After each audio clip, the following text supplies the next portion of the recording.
Captain Sarah stood in the observation deck of the galactic trade station Nexus 7, watching ships from dozens of alien species dock and depart through the massive viewport. Her weathered hands gripped the metal railing as she observed the constant flow of interstellar commerce that had become humanity's lifeline since first contact 15 years ago. The station buzzed with activity. Tall merchants scuttled past with their multi-jointed limbs carrying complex trade documents. Blue-skinned Aquarians glided through specially designed water channels that ran alongside the main corridors. The feline prowled in small groups, their predatory eyes constantly scanning for opportunities. Sarah had been trading among these species for over a decade, ever since humanity had been grudgingly accepted into the Galactic Trade Consortium. The acceptance hadn't come easily. Most alien species viewed humans as primitive newcomers, barely worthy of acknowledgement. They tolerated human presence only because Earth produced certain rare minerals that were valuable in galactic markets. The captain adjusted her worn leather jacket and checked the time on her wrist display. Her crew was finishing the loading of their latest cargo, refined titanium extracted from Earth's moon colonies.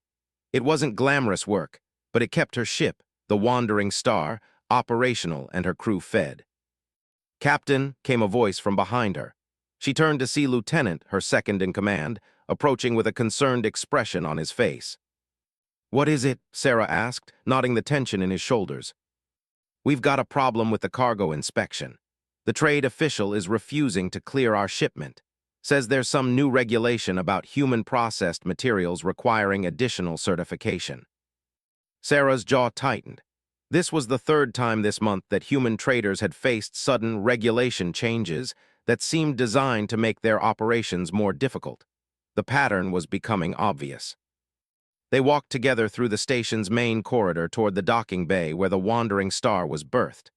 The ship was a modified human freighter, built tough and practical rather than elegant. Compared to the sleek vessels of other species, it looked crude and utilitarian, which perfectly matched how most aliens viewed humanity itself. At the cargo bay, they found Trade Official, a tall with green chitin plating and 4 arms, examining their titanium shipment with obvious disdain. Her compound eyes glittered with something that might have been amusement as she manipulated her scanning device with 2 hands while the other 2 held official-looking documents. "Captain," clicked in accented Standard Galactic, "I regret to inform you that this shipment cannot be processed under current regulations. Human manufacturing standards are considered questionable." Sarah stepped forward, keeping her voice level despite her growing anger. "Trade Official, our titanium meets or exceeds all previously established purity standards. We have the certification right here." "Previous standards, yes," the clicked dismissively. "But the consortium has recently become aware of certain contamination issues with materials processed in human facilities. Your species has a regrettable tendency towards sloppy procedures." Other alien traders in the area began to gather, sensing potential entertainment. A group of paused their own business to watch, their whiskers twitching with interest. Several Aquarians floated closer in their mobility suits, the water within sloshing gently. "What exactly are you implying?" Sarah asked, her voice taking on a dangerous edge that recognized as a warning sign. His mandibles spread in what passed for a smile among her species. "I imply nothing, human. I state facts. Your kind is known for cutting corners, for prioritizing profit over proper procedure. It is why most civilized species prefer to avoid extensive trade relations with Earth." The watching aliens murmured agreement. Sarah could feel their collective disdain like a weight in the air. To them, humans were the galactic equivalent of street vendors tolerated when necessary but never respected. "This titanium was processed in our most advanced lunar facilities," interjected, his hand moving instinctively toward the weapon at his side. "The purity levels are documented at 99.7%. "Documentation that could easily be," replied with another dismissive click. "Human record-keeping is notoriously unreliable. We simply cannot risk contaminating legitimate cargo with your questionable materials." Sarah felt something cold settling in her stomach. This wasn't just about regulations or trade disputes. This was about power, about keeping humanity in its place at the bottom of the galactic hierarchy. "You know what I think," Sarah said quietly, her voice carrying clearly in the suddenly hushed cargo bay. "I think you're afraid." His forearms stiffened, and her compound eyes focused intently on the human captain.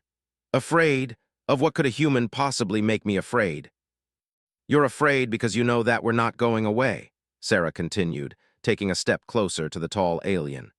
You're afraid because despite all your efforts to keep us marginalized, we keep showing up, keep competing, keep proving that we belong here.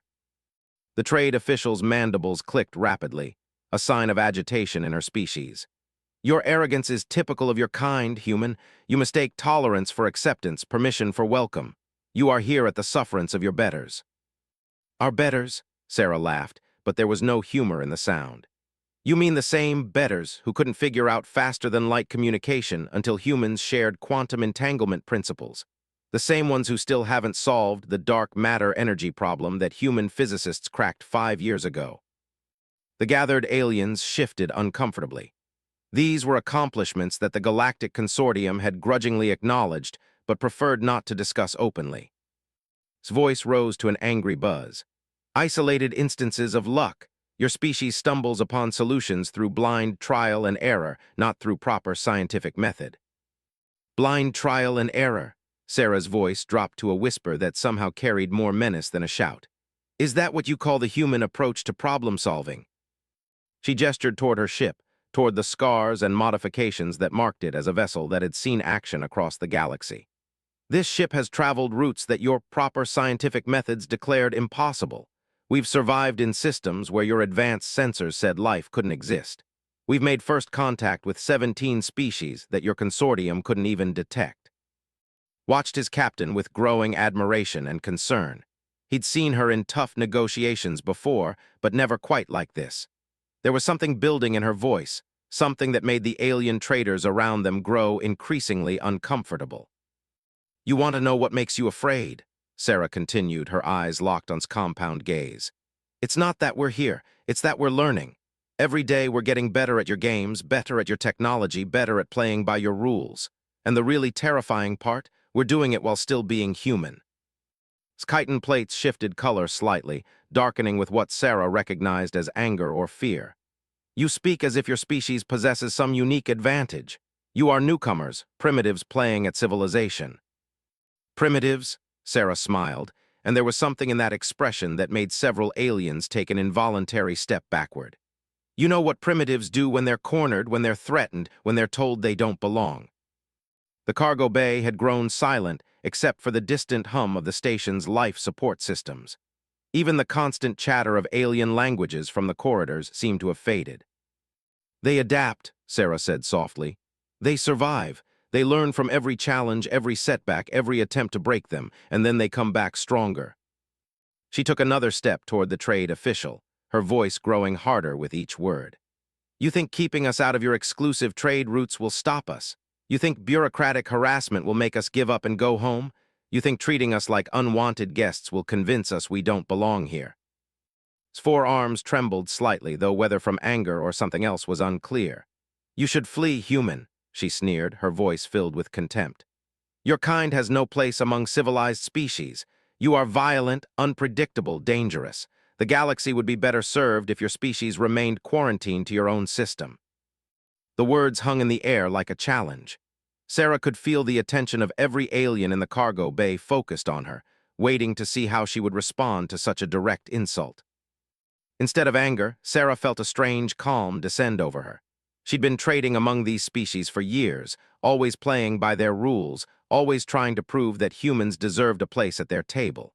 But maybe it was time for a different approach.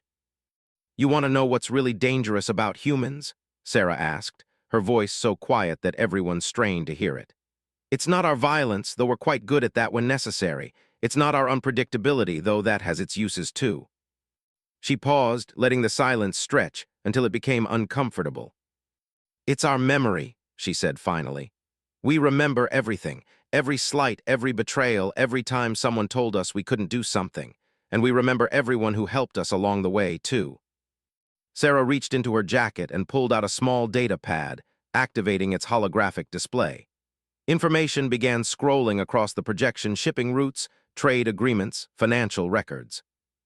Do you know what this is, trade official? Sarah asked, holding up the device. His compound eyes focused on the scrolling data, her mandibles clicking nervously as she tried to process what she was seeing. These are records, Sarah continued. Complete records of every human trading mission for the past 15 years. Every route we've mapped, every species we've encountered, every resource we've discovered. Every time we were told we couldn't go somewhere, couldn't do something, couldn't achieve something. The holographic display shifted, showing star charts marked with human exploration routes that extended far beyond the established trade corridors of the Galactic Consortium. You see, while you've been busy trying to keep us contained to the routes you approve, we've been exploring. While you've been focused on maintaining your monopolies, we've been finding alternatives. While you've been telling us what we can't do, we've been doing it anyway. Stepped closer to his captain, recognizing the significance of what she was revealing. These weren't just trade records. They were proof of humanity's true expansion into the galaxy, expansion that had apparently gone largely unnoticed by the alien powers. Impossible, clicked, her voice now carrying a note of uncertainty. The consortium monitors all significant interstellar activity. If humans had established extensive trade networks, we would know. Sarah's smile became genuinely frightening. Would you? Your monitoring systems are designed to track the energy signatures and communication protocols of consortium member species. But humans never joined the consortium as full members, did we? We were always kept at arm's length, always treated as junior partners. The holographic display zoomed in on a particular section of the galaxy, showing trade routes connecting dozens of star systems that weren't part of the established consortium network. So we built our own networks, Sarah said quietly. We found species that your consortium had overlooked or dismissed as irrelevant. We established trade relationships with civilizations that your bureaucracy had deemed too primitive for contact. We mapped routes through regions that your scientists said were too dangerous to navigate. The gathered aliens stared at the display in growing shock. The implications of what they were seeing began to sink in. Humanity hadn't been struggling to find its place in the galactic community. They'd been building their own community. These species you contacted, an Aquarian trader spoke up from her mobility suit. They would be in violation of consortium regulations regarding unauthorized first contact. Sarah turned her attention to the blue-skinned alien, her expression never changing. What regulations? The consortium only claims authority over its member species and their designated territories. These worlds were all beyond your established borders, contacted by independent human vessels operating under Earth government authorization. The legal implications were staggering. If humanity had been systematically making contact with non-consortium species and establishing trade relationships, they were effectively building a rival power block in regions of the galaxy that the established powers had ignored. His voice had lost its earlier confidence. Even if this is true, what does it matter? Your species lacks the infrastructure to support major interstellar commerce. You have no fleet, no established supply chains, no industrial base capable of competing with consortium members. Sarah's laugh was genuinely amused this time. No fleet, no industrial base. She gestured toward the data pad again, and the display shifted to show construction records and shipping manifests. While you've been busy inspecting our titanium shipments and questioning our manufacturing standards, we've been building lunar shipyards, asteroid mining operations, orbital manufacturing platforms. All of it outside consortium territory, all of it using resources from systems you've never bothered to survey. The display showed images of massive construction projects, shipyards carved into asteroids, manufacturing complexes built into the moons of distant worlds, mining operations that dwarfed anything the consortium members had established in their core systems. Impossible, repeated, but her voice lacked conviction. The resources required for such undertakings would be enormous. No single species could accomplish this without support from established galactic powers. No single species, perhaps, Sarah agreed. But we haven't been working alone. Every species you dismissed as primitive, every civilization you deemed unworthy of contact, every world you decided wasn't worth your attention, they all had something to offer. Resources, knowledge, perspective. She paused, letting the implications sink in. And they all remembered being ignored by the consortium. They all remembered being told they weren't advanced enough, weren't civilized enough, weren't worthy of being part of your exclusive club.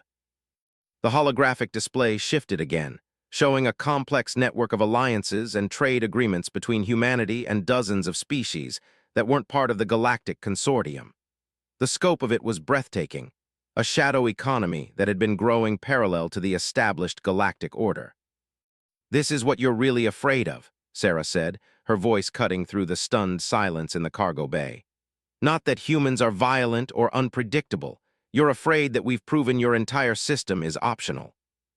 His four arms hung limply at her sides as she stared at the evidence before her. "The Consortium Council will never allow this. They will demand explanations, impose sanctions, require compliance with established protocols." "Will they?" Sarah asked, deactivating the holographic display and returning the data pad to her jacket. "And what exactly will they sanction? Trade with non-consortium species, exploration of unclaimed territories, commercial relationships between independent civilizations?" She looked around at the gathered aliens, noting the uncertainty in their expressions. "Or maybe they'll threaten military action, try to force compliance through intimidation." The suggestion hung in the air like a toxic cloud. Everyone present understood the implications. Any aggressive action by the consortium against humanity's independent operations would essentially be an act of war against not just Earth, but against all the species humanity had allied with. "You're bluffing," said finally, but her voice carried no conviction. "Your species could not have accomplished all this in secret. The consortium's intelligence networks would have detected such massive undertakings." Sarah's expression grew thoughtful. "Intelligence networks designed to monitor known threats and established patterns. But what happens when something entirely new enters the equation, when someone approaches the problem from a completely different angle?" She gestured toward her ship again. "That freighter out there, it's not just a cargo vessel. It's a mobile command center, a diplomatic embassy, a research laboratory, and a manufacturing facility all rolled into one. Every human ship operating in deep space serves multiple functions, carries multiple missions." Nodded, understanding his captain's strategy. "While consortium vessels are specialized for specific roles, human ships are designed for versatility. A single vessel can establish trade relationships, conduct scientific surveys, set up communication networks, and begin resource extraction operations." "Efficiency through redundancy," Sarah explained. "While you've been building elaborate bureaucracies to manage every aspect of interstellar commerce, we've been building systems that can adapt and respond to changing conditions without requiring approval from distant committees." The Aquarian trader spoke up again, her voice thoughtful. "The implications for established trade routes would be significant. If alternative networks exist, traditional pricing structures could be undermined." Sarah nodded approvingly. "Now you're beginning to understand. This isn't about humans trying to force our way into your existing systems. This is about us building better systems and offering alternatives to species that have been locked out or exploited by the current arrangements." His compound eyes darted between Sarah and the other aliens, clearly trying to process the full scope of what was being revealed. "Even if what you claim is true, the consortium represents the most advanced civilizations in the galaxy. Your primitive allies could never compete with our technological capabilities." "Primitive allies," Sarah's smile returned, colder than before. "You mean like the who developed quantum computing principles 1,000 years before your species achieved? Or the Ren, whose biotechnology makes your best medical systems look like stone knives?" The names meant nothing to most of the aliens present, but Sarah could see recognition in a few faces. Traders who had heard rumors of advanced civilizations existing beyond consortium space. "The problem with calling someone primitive," Sarah continued, "is that it prevents you from recognizing their actual capabilities. You assume that because they don't use your technology or follow your social structures, they must be inferior." She pulled out the data pad again, this time displaying technical specifications that made several aliens gasp in recognition. Gravitational manipulation engines that don't require exotic matter. Faster-than-light communication systems that work across galactic distances. Energy production methods that make antimatter look inefficient. Medical technology that can regrow entire limbs in hours rather than months. Each revelation hit the gathered aliens like a physical blow. These weren't just incremental improvements over existing technology. They were revolutionary advances that could reshape the entire galactic civilization. "Where did you acquire such technologies?" the Aquarian demanded, her translator struggling with her agitated speech patterns. "We didn't acquire them," Sarah replied calmly. "We developed them, collaboratively with our allies, building on principles that your consortium never bothered to investigate because they came from species you considered beneath notice." His voice was barely above a whisper. The economic disruption alone would collapse existing trade networks. The technological advantages would make current military assets obsolete. The social implications. The social implications, Sarah interrupted, are that the galaxy is about to become a much more interesting place. Species that have been marginalized or ignored are going to have options they've never had before. Worlds that have been exploited by consortium trade policies are going to discover they have alternatives. She looked directly at, her eyes reflecting something that might have been pity. And bureaucrats who think they can control interstellar commerce through regulation and intimidation are going to learn that the universe is bigger than their filing systems. The trade official's mandibles clicked rapidly as she struggled to maintain her composure. "This is all speculation and exaggeration. You cannot restructure galactic civilization with parlor tricks and wild claims." Sarah's expression grew serious. "You asked me what you should be afraid of. Here's your answer. You should be afraid because what I've shown you today isn't a threat or a boast. It's a job offer." The statement caught everyone off guard, even looked surprised at his captain's sudden shift in tone. "A job offer, managed. The network we've built needs experienced administrators, people who understand interstellar commerce and bureaucratic systems," Sarah explained. "The species we're working with need guidance on how to interact with established galactic powers. The technologies we're developing need to be integrated carefully to avoid causing unnecessary disruption." She paused, studying the alien faces around her. "In other words, we need exactly the kind of expertise that the consortium has spent centuries developing. We need people who understand how things work, even if they're ready to help us build something better." The offer hung in the air like an unexpected lifeline. Sarah could see the wheels turning in alien minds as they processed the implications, not just of what humanity had accomplished, but of what they were offering to share. "You're offering consortium members positions in a competing organization?" And Trader asked, his whiskers twitching with interest despite his obvious skepticism. "I'm offering talented individuals the chance to be part of something that's going to reshape the galaxy whether they join us or not," Sarah replied. "The question is whether they want to help guide that change or just react to it."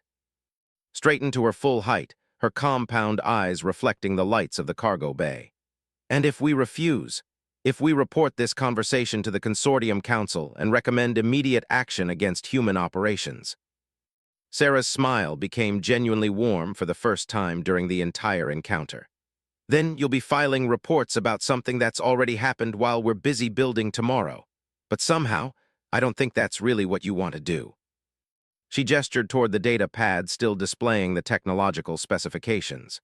"Take some time to think about it. All of you. Look at what we've accomplished, consider what it means for the future, and decide whether you want to be part of building something new or defending something that's already obsolete." Without another word, Sarah turned and walked toward her ship, following close behind. The aliens in the cargo bay watched them go in stunned silence, the weight of revelation settling over them like a heavy blanket. As they reached the airlock of the Wandering Star, finally spoke. "Captain, what you just did in there? That wasn't just a trade dispute anymore. You've essentially declared independence from the entire galactic consortium." Sarah paused at the threshold of her ship, looking back at the aliens still gathered around its inspection station. "No, I've declared something much more dangerous than independence." "What's that?" "I've declared that they're not necessary anymore." Sarah stepped into the airlock, her voice carrying clearly in the metal corridor. "And that terrifies them more than any weapon we could ever build." Behind them, in the cargo bay of Nexus 7, the conversation was just beginning. 3 days after the confrontation at Nexus 7, Captain Sarah sat in her ready room aboard the Wandering Star, reviewing intelligence reports that had been flooding in from human assets across the galaxy. The reaction to her revelation had been swift and far more complex than even she had anticipated.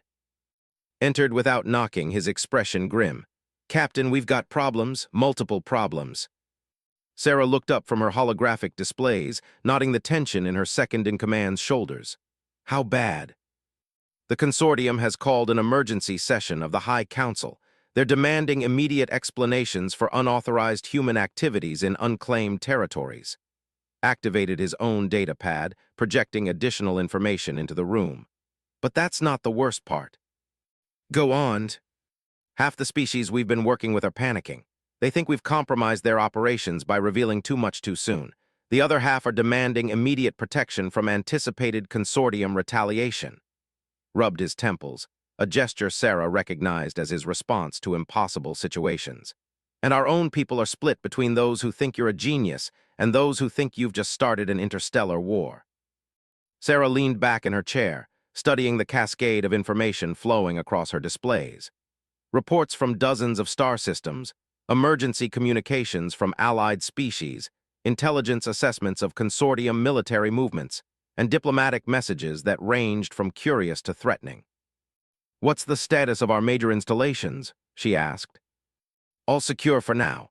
The shipyards in the system are operating at full capacity, rushing to complete the new fleet units ahead of schedule. The manufacturing complexes around Wolf 359 have gone to emergency production mode. The mining operations in the Vega sector are stockpiling materials in case we need to cease normal shipping." Sarah nodded, her mind processing the strategic implications. "And our allies?" Activated another display showing the current political status of their non-consortium partners. Mixed reactions, as I said. They are actually pleased that we've finally revealed our capabilities. They've been pushing for a more open approach for years. The men are concerned about premature exposure, but are preparing their biodefense systems in case of aggressive consortium response. He paused, highlighting several systems on the display. The newer allies, the ones we've contacted in just the past few years, are scared. They remember what happened to species that tried to oppose consortium expansion in the past. And what about individual responses? Are we getting the kind of recruitment I hoped for? His expression brightened slightly. That's actually the one piece of good news. We've received over 300 inquiries from consortium citizens requesting information about joining our operations. Traders, scientists, engineers, even some military personnel. Sarah felt a small smile tugging at her lips, including anyone interesting. Trade official submitted a formal application this morning.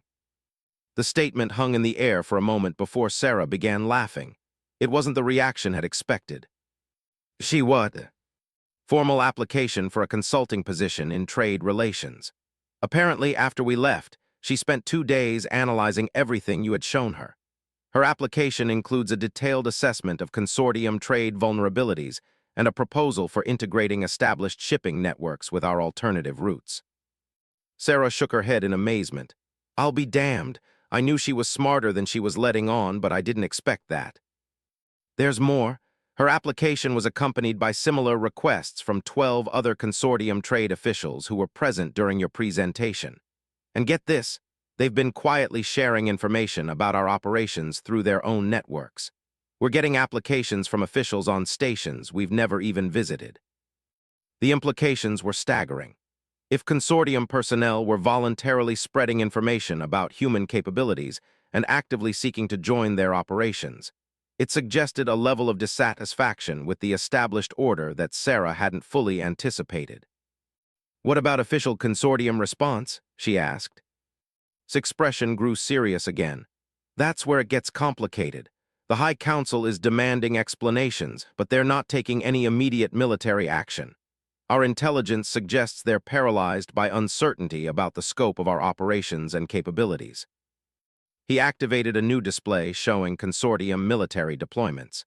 They've increased patrols along the borders of human-controlled space, but they haven't made any aggressive moves toward our allied systems. It's like they're afraid to escalate without knowing what they're really dealing with. Sarah studied the military positioning, noting the defensive rather than offensive nature of the deployments. They're scared. They don't know how far our network extends or what kind of response they might face if they attack. But Captain, there's something else you need to know. Hesitated, clearly uncomfortable with what he was about to reveal. We've received a direct communication from the Consortium High Council. They want to meet. A meeting? Sarah's eyebrows rose in surprise. What kind of meeting? Formal diplomatic negotiations. They're requesting that you personally attend a session of the High Council to discuss what they're calling irregularities in human interstellar activities. Pulled up the official communication.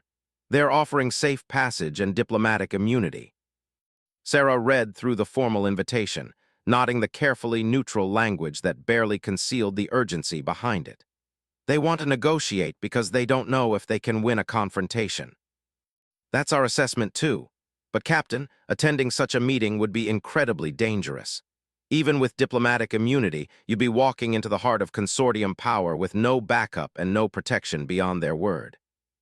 Which is exactly why I have to go. Stared at his captain in shock. What? Think about it. If I refuse to meet with them, it suggests we're afraid of their power or that we're planning something aggressive. If I agree to meet, it demonstrates confidence in our position and might prevent this situation from escalating into open conflict. Or it might give them the opportunity to eliminate the key figure in human expansion operations. Sarah stood and walked to the viewport, looking out at the stars that had become humanity's new frontier. Maybe, but consider the alternative. If we refuse to engage diplomatically, they'll eventually be forced to respond militarily. And while we've built impressive capabilities, we're not ready for a full-scale war with the consortium. She turned back to, her expression resolute. But if I can convince them that cooperation is more profitable than conflict, we might be able to transform this crisis into an opportunity. What kind of opportunity? The opportunity to reshape the entire galactic political structure without firing a shot. Sarah returned to her desk, calling up strategic assessments of consortium member species. Look at these intelligence reports. Half their member species are chafing under consortium trade restrictions. Their military is spread thin trying to maintain order in dozens of systems. Their economy is dependent on maintaining artificial scarcities and technological monopolies. She highlighted specific data points as she spoke. What we've built isn't just an alternative to their system, it's proof that their system is obsolete.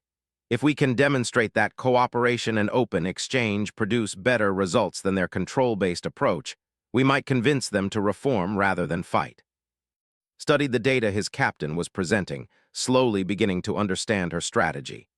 You're not just offering them individual recruitment opportunities, you're offering to help them transform their entire civilization. Exactly, but it has to be their choice. If we try to force change, they'll resist and we'll end up in the war that nobody wants. If we can show them that evolution is possible and profitable, they might choose to adapt rather than fight. And if they choose to fight anyway? Sarah's expression grew cold. Then they'll discover just how much we've learned about warfare from species they considered primitive. Nodded slowly, recognizing the steel beneath his captain's diplomatic words. When is this meeting supposed to take place? According to their message, as soon as possible. They want to resolve this situation before it destabilizes existing trade networks any further. Sarah began planning her response. I'll accept their invitation, but with conditions. What kind of conditions? First, the meeting will be held at a neutral location, not at consortium headquarters. Second, I want representatives from our allied species present as observers. Third, I want full recording and broadcasting rights so that every species in the galaxy can see what's discussed. Whistled softly. Those are significant demands. They'll never agree to full broadcast rights. They will if they understand the alternative. Sarah's smile was sharp as a blade. Because if they refuse, I'll hold my own press conference and reveal everything we've accomplished, everything we're planning, and everything we know about their internal problems. That would be essentially declaring war. No, that would be declaring independence. War is what happens when they try to stop us. Sarah activated her communication system, beginning to compose her response to the consortium invitation. But I don't think it will come to that. What makes you so confident? Sarah paused in her writing, looking up at her second-in-command with something that might have been pity. Because I know something about the consortium that they're only just beginning to realize themselves. Which is, they need us more than we need them. 3 hours later, Sarah's response had been transmitted to the Consortium High Council. The conditions she had set were exactly as she had outlined too, with one additional demand. She wanted the meeting to take place within human-controlled space. at a location of her choosing. The reply came faster than expected. The consortium had agreed to all her conditions except the location, proposing instead a compromise meeting at the neutral trade station of Babylon Point, located at the intersection of human, consortium, and unclaimed territories. Sarah accepted immediately. Babylon Point was one of the oldest trade stations in the galaxy, established by an ancient species that had long since disappeared. It was maintained by an automated system and governed by strict neutrality protocols that prevented any single species from claiming control. More importantly for Sarah's purposes, it was a location where dozens of species regularly conducted business, ensuring a large audience for whatever transpired during the meeting. As the wandering star approached Babylon Point 2 days later, Sarah stood on the bridge watching the massive station grow larger on there. The structure was a marvel of ancient engineering, a crystalline construct that seemed to grow organically from a large asteroid. Ships from dozens of species moved around it in carefully orchestrated patterns, docking at specialized bays designed to accommodate various atmospheric and gravitational requirements. "Captain, we're receiving a communication from Babylon Point Traffic Control," reported Communications Officer. "We're cleared for docking at Bay 94. They're also informing us that consortium vessels have already arrived and are requesting scheduling information for the diplomatic meeting." "How many consortium vessels?" Sarah asked. "Sensors show 7 ships, Captain. 3 diplomatic vessels, 2 heavy cruisers, and 2 support ships." Looked up from his tactical display with concern. "That's a significant escort for a diplomatic mission. Or a significant force for ensuring the diplomats don't return if they don't like what they hear," Sarah replied grimly. "What about our allies? Any sign of the observer ships?" "Yes, Captain," reported. "We have confirmation that representatives from the N and 5 other allied species have arrived. They're maintaining position at the edge of the system as requested." Sarah nodded with satisfaction. The presence of allied vessels served multiple purposes. It demonstrated that humanity wasn't operating alone. It provided witnesses to whatever occurred, and it offered potential support if the situation turned hostile. As they docked at Babylon Point, Sarah reviewed her strategy one final time. The goal wasn't just to avoid conflict with the consortium, but to fundamentally alter the relationship between established and emerging galactic civilizations. She was about to attempt something that had never been done before, negotiating the peaceful transformation of an entire interstellar political system. "Captain," said quietly as they prepared to disembark, "are you sure about this? Once we start this meeting, there's no going back. Whatever happens, the galaxy is going to be a different place when it's over." Sarah checked her sidearm and activated her personal shields, standard precautions even in neutral territory. "That's the point. The galaxy is changing whether we guide it or not. The question is whether that change happens through cooperation or catastrophe. And if they refuse to cooperate?" Sarah's expression grew cold as winter starlight. "Then they'll learn why every species we've encountered calls humans the most dangerous creatures in the galaxy when we're backed into a corner." They disembarked into Babylon Point's main concourse, a vast space with walkways and transport tubes designed to accommodate dozens of different species. The ancient architects had created an environment that felt both alien and welcoming, with crystalline walls that reflected and refracted light in patterns that seemed to shift based on the observer's perspective. As they made their way toward the diplomatic conference center, Sarah noticed the increased security presence. Station peacekeepers from various species maintained careful watch over the crowds, while discreet scanning systems checked every visitor for weapons and potential threats. "Captain," came a voice from behind them. They turned to see trade official approaching, her 4 arms carrying what appeared to be diplomatic credentials and data storage devices. Sarah acknowledged with a nod. "I wasn't sure if you would actually attend." "How could I not?" the replied, her mandibles clicking with what Sarah now recognized as nervous excitement. "This meeting will determine the future of interstellar commerce for generations. Besides, I have information that might be crucial to your negotiations." "What kind of information?" Glanced around the crowded concourse, then moved closer to the human group. "Internal consortium communications that I was able to access before leaving my position. The High Council is more divided than they want to admit publicly." She activated a small, displaying what appeared to be encrypted communication logs. Nearly 40% of consortium member species have privately expressed interest in establishing alternative trade relationships. The Economic Analysis Department has concluded that human operations pose a significant threat to established profit margins, and the military assessment suggests that the scope of human capabilities remains unknown. Studied the displayed information with growing amazement. This is incredibly detailed intelligence. Why are you sharing this with us?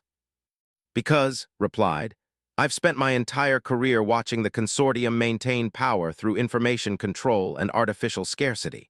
What humans have built represents something genuinely new, a system based on cooperation rather than domination. Sarah felt a surge of hope as she reviewed the intelligence data.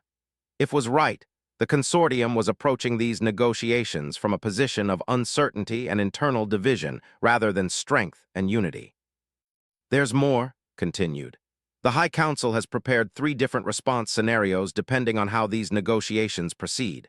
Scenario 1 involves integration and cooperation with human operations. Scenario 2 involves containment and regulation. Scenario 3 involves elimination, Sarah finished grimly. Military action against key human installations, followed by occupation of allied systems and forced integration into consortium territory. Confirmed. The decision on which scenario to implement will depend largely on what they perceive as human intentions and capabilities after this meeting. Sarah absorbed this information as they continued toward the conference center. The stakes were even higher than she had realized. This wasn't just about trade relationships or territorial disputes, but about the fundamental structure of galactic civilization. As they approached the conference center, they could see consortium representatives waiting in the reception area. Sarah recognized several of the aliens from intelligence briefings, high-ranking officials from various member species, military commanders, and what appeared to be the consortium's top diplomatic personnel. At the center of the group stood a being that Sarah had only seen in classified intelligence reports, High of the Zenith Hegemony, the most powerful species in the consortium and its facto leadership. The Zenith were an ancient race of energy beings who wore mechanical bodies to interact with physical matter, giving them an otherworldly appearance that many species found intimidating. Its mechanical form turned toward Sarah as she approached, optical sensors focusing with an almost audible whir. "Captain," he said, his voice emanating from speakers built into his chest unit. "You have caused considerable disruption to established galactic order." "Hi," Sarah replied formally. "I prefer to think of it as providing alternatives to existing limitations." Indeed, its optical array shifted, scanning Sarah's companions before settling back on her. "You have requested the presence of observers from non-consortium species. This is highly irregular for diplomatic proceedings of this nature. So is holding secret tribunals to decide the fate of independent civilizations," Sarah replied calmly. "I thought transparency might be refreshing." A ripple of reaction passed through the assembled consortium officials. Sarah could see surprise, indignation, and in some cases what might have been approval in their expressions. "Very well," said after a moment. "We shall proceed as you have requested, but understand that the decisions made in this meeting will affect the entire galaxy. We hope you are prepared for the consequences of what you have set in motion." Sarah's smile was sharp as a laser cutter.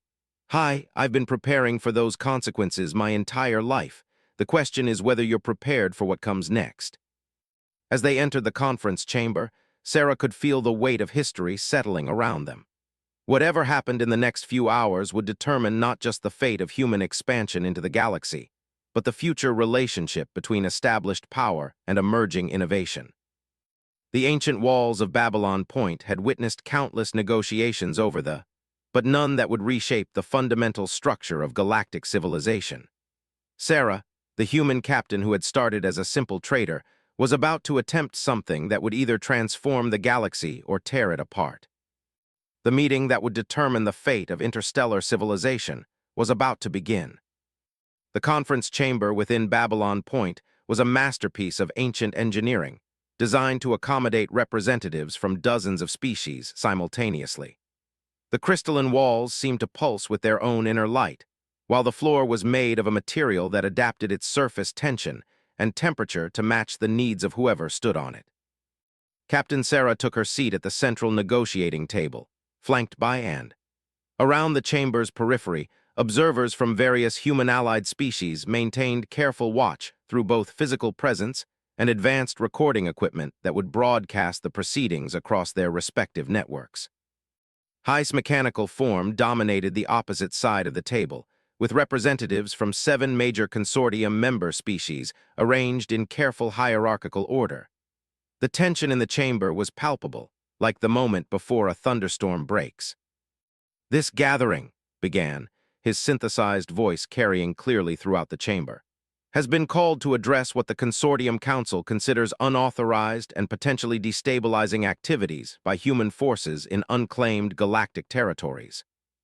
Sarah leaned forward slightly, her voice calm but carrying an edge of steel.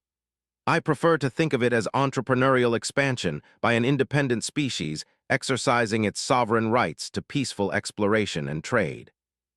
A ripple of reaction passed through the consortium representatives. Council Member K of the Crystalline Dominion, whose species controlled much of the galaxy's information technology infrastructure, activated a holographic display showing star charts. "These are not minor trading expeditions," K stated, his crystal-based form reflecting the chamber's lighting in prismatic patterns. "Our intelligence indicates systematic establishment of industrial infrastructure, military installations, and political alliances across 17 star systems." 18 systems, actually, Sarah corrected with a slight smile. "We established mining operations in the Deneb sector yesterday, but who's counting?" The casual correction sent another wave of unease through the consortium delegation. If their intelligence was already outdated, how much more had they missed? High's optical sensors focused intently on Sarah. The scope of these operations suggests planning that extends back years, possibly decades. Such extensive coordination would require significant resources and advanced technology. The consortium demands full disclosure of human capabilities and intentions. Sarah's expression grew serious. "Hi, with respect, the consortium has no authority to demand anything from independent human operations. We have violated no treaties, infringed on no established territories, and threatened no peaceful civilizations." "You have disrupted established trade networks," interjected council member of the Mercantile Federation, her tentacled form shifting color with agitation. "Your alternative routes and pricing structures are undermining markets that have been stable for centuries." "Markets that were stable because they were monopolized," Sarah replied calmly.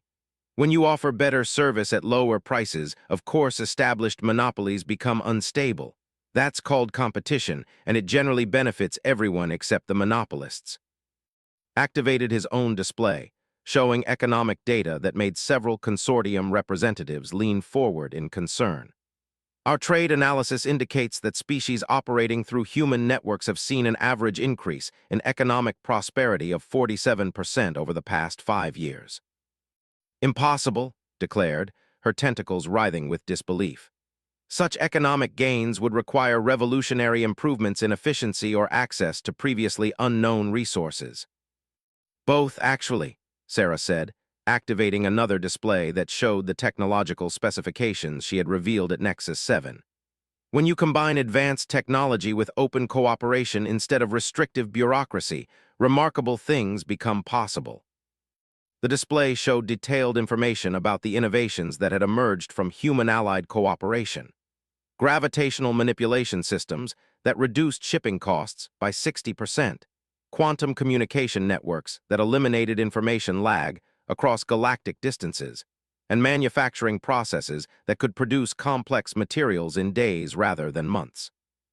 His mechanical form grew very still as he processed the implications. Where did these technologies originate? "From collaboration," Sarah replied simply. "When you bring together diverse perspectives and remove artificial barriers to innovation, progress accelerates exponentially." She stood and walked to the center of the chamber, her voice taking on a quality that reminded everyone present of her speech at Nexus 7. "Every species in our alliance brought something unique to the table. The contributed quantum mechanics principles that your scientists dismissed as theoretical impossibilities. The shared biotechnology that makes your medical systems look primitive. They offered mathematical frameworks that revolutionized our understanding of space-time manipulation. Species that the consortium evaluated and found lacking in significant technological capabilities. Council member and of the scientific directorate stated, his form clicking with agitation. Species that you evaluated and dismissed because they didn't develop technology in ways you understood, Sarah corrected. You looked for familiar patterns and missed revolutionary innovations because they didn't fit your expectations. She gestured toward the observers around the chamber. Representatives from 12 species that your science council classified as primitive or technologically stagnant are watching this conversation. They're watching to see whether the consortium is capable of recognizing value that doesn't conform to your preconceptions. The weight of that observation settled over the chamber like a physical presence. The consortium had built its authority on the assumption of technological and cultural superiority, but if their assessments were fundamentally flawed, the implications were staggering. Even accepting the validity of these innovations, said carefully, the political implications of your alliance network pose significant challenges to galactic stability. The consortium system has maintained peace and order for over 1,000 years. Has it, Sarah asked quietly, or has it maintained control and stagnation? She activated another display, this one showing historical data that made several consortium representatives shift uncomfortably in their seats. Galactic technological advancement has slowed by 73% over the past 5 centuries under consortium management. Scientific innovation is concentrated among a handful of approved institutions. Economic development is restricted to established trade routes and approved technologies. Social evolution is constrained by rigid hierarchical structures. The data was undeniable, drawn largely from the consortium's own records. Sarah could see recognition in the faces of several representatives who had access to similar internal analyses. You've created a stable system, Sarah continued, but stability achieved through suppression of change isn't peace, it's stagnation. And stagnation in a universe that's constantly evolving is just death by degrees. Council member K leaned forward, his crystalline form reflecting agitation patterns. Even if your criticism of consortium policies has merit, the solution is not the establishment of competing power blocks. Such division has historically led to conflict and instability. Who said anything about competing power blocks? Sarah asked, her voice carrying genuine surprise. We're not trying to replace the consortium. We're trying to demonstrate that there are better ways to organize galactic civilization. The statement caught the entire delegation off guard. His optical sensors whirred as he processed this unexpected declaration. Explain, the High demanded.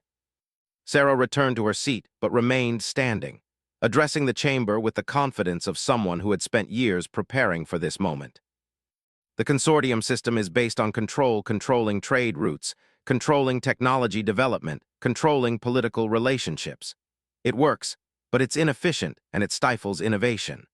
What we've built is based on cooperation, open exchange of ideas, shared development of resources, mutual benefit rather than hierarchical exploitation. She paused, studying the faces of the consortium representatives. We're not offering an alternative to the consortium. We're offering to help the consortium evolve into something better. The silence that followed was deafening. Council member was the first to find her voice. You're proposing merger integration. I'm proposing transformation, Sarah replied. The consortium has incredible resources, extensive infrastructure, and centuries of experience in interstellar governance.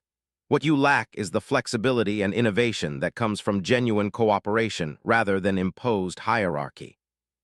Activated another display, showing organizational charts that compared consortium administrative structures with human alliance networks. Consortium bureaucracy requires 17 levels of approval for new trade route authorization, he explained. Human alliance networks can establish new routes in days rather than years. Consortium research and development operates through centralized institutions that discourage radical innovation. Human alliance research emerges from collaborative networks that actively seek revolutionary approaches. The difference, Sarah added, isn't in our capabilities, it's in our approach. You try to manage innovation, we try to unleash it. His mechanical form turned toward his fellow council members, and Sarah could see rapid communication passing between them through encrypted channels.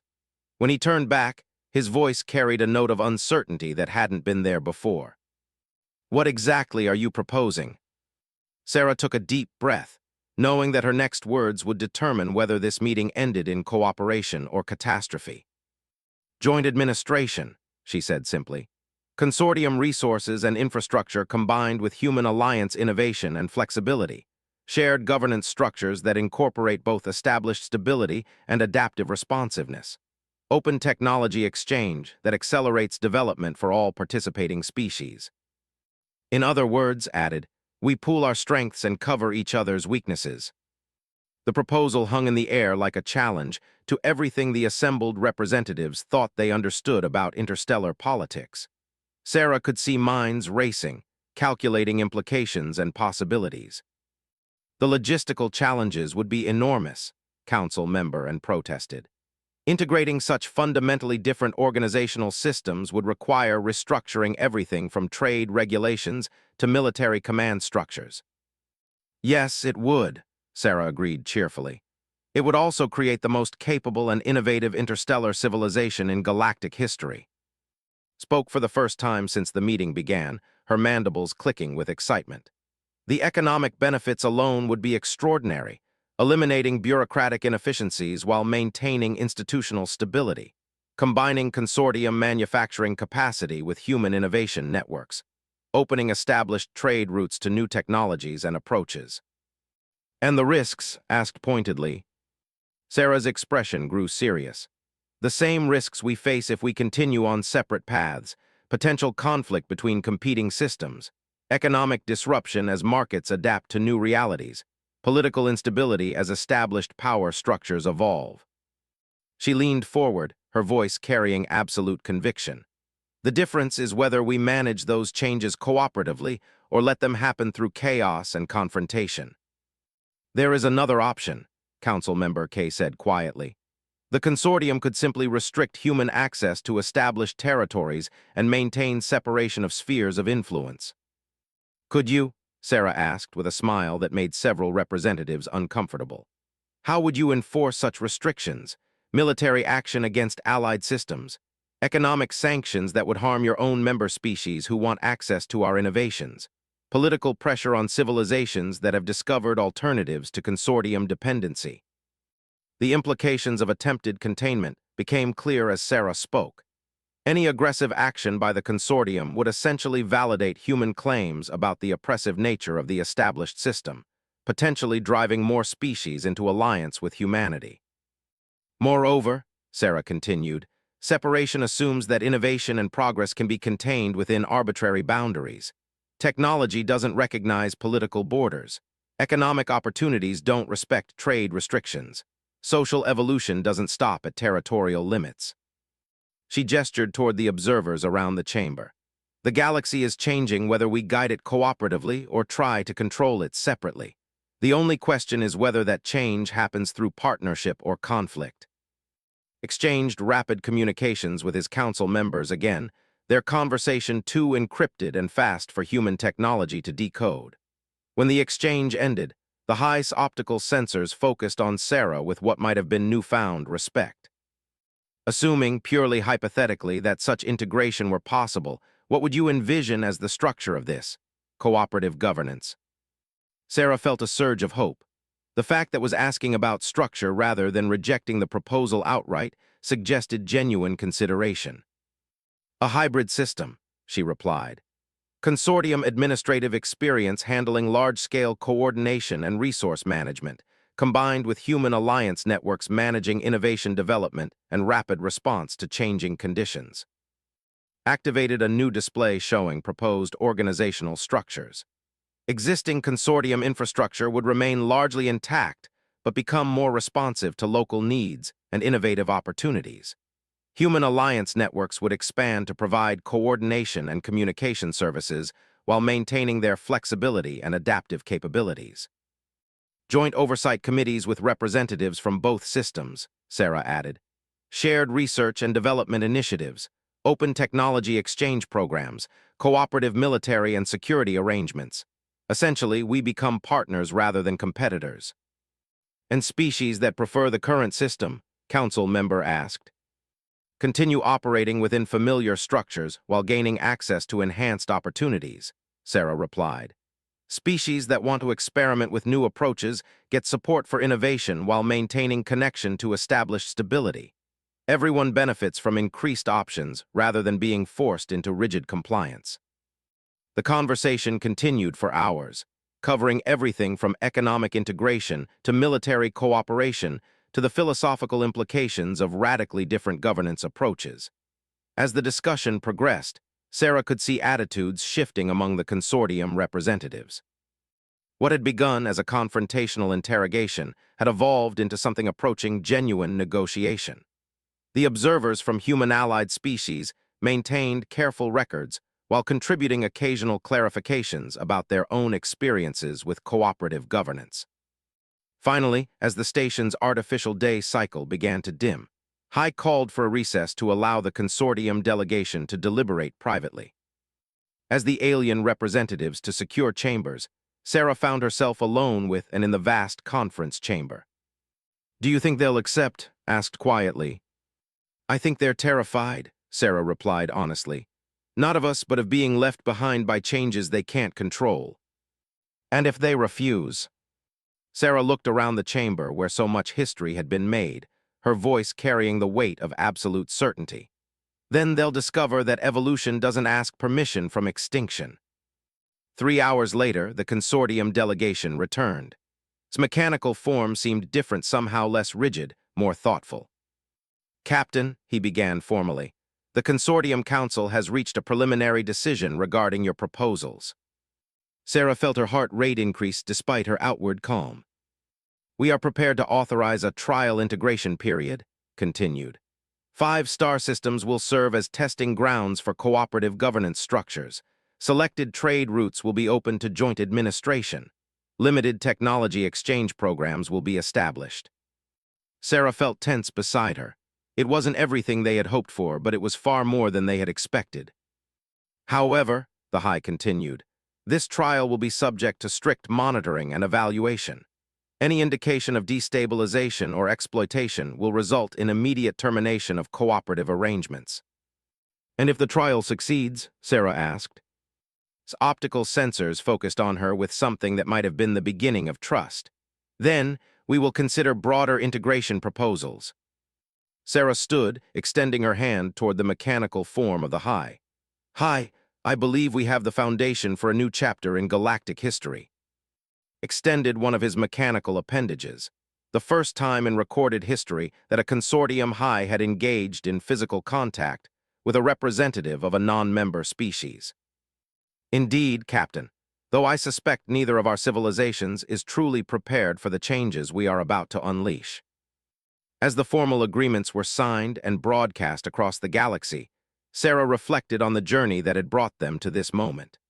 What had begun as a simple trade dispute had evolved into something that would reshape interstellar civilization for generations to come. The observers from allied species were already transmitting news of the breakthrough to their home worlds. Consortium member species were analyzing the implications for their own futures. Independent civilizations across the galaxy were considering what these changes might mean for their own development. But perhaps most importantly, both humans and their consortium counterparts were beginning to understand that cooperation could achieve things that neither group could accomplish alone. As they prepared to leave Babylon Point, approached Sarah one final time. "Captain," they said, her mandibles clicking with what Sarah now recognized as deep satisfaction. "When you first revealed the scope of human operations at Nexus 7, I thought you were either insane or incredibly dangerous. And now I think you might be the most important individual in galactic history, since the founding of the consortium itself." Sarah smiled, looking out at the stars that had become humanity's new home. "I'm just a trader who got tired of being told where she couldn't go." "Perhaps," the alien replied thoughtfully, "but you've proven something that will echo across the galaxy that the most dangerous thing in the universe isn't superior technology or overwhelming force." "What is it then?" His compound eyes reflected the starlight streaming through the station's viewports. "It's someone who refuses to accept that impossible means impossible. As the wandering star undocked from Babylon Point and headed toward human space, Sarah stood on the bridge watching the first consortium vessels beginning to follow them toward the trial integration zones. Behind them, allied species ships were emerging from the system's periphery, ready to participate in what would become the largest cooperative venture in galactic history. The woman who had started as a simple freight captain had become the architect of a new age.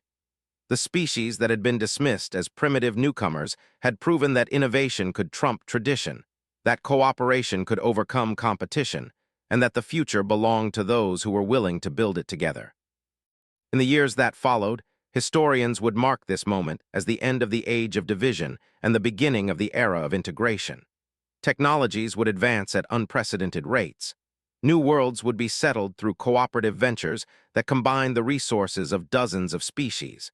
Social and political structures would evolve in ways that none of the participants could have imagined. But for Sarah, standing on the bridge of her ship as they headed toward an uncertain but promising future, the most important thing was much simpler. They had proven that when someone tells you to flee, sometimes the right response is to stand your ground and offer them a better way forward.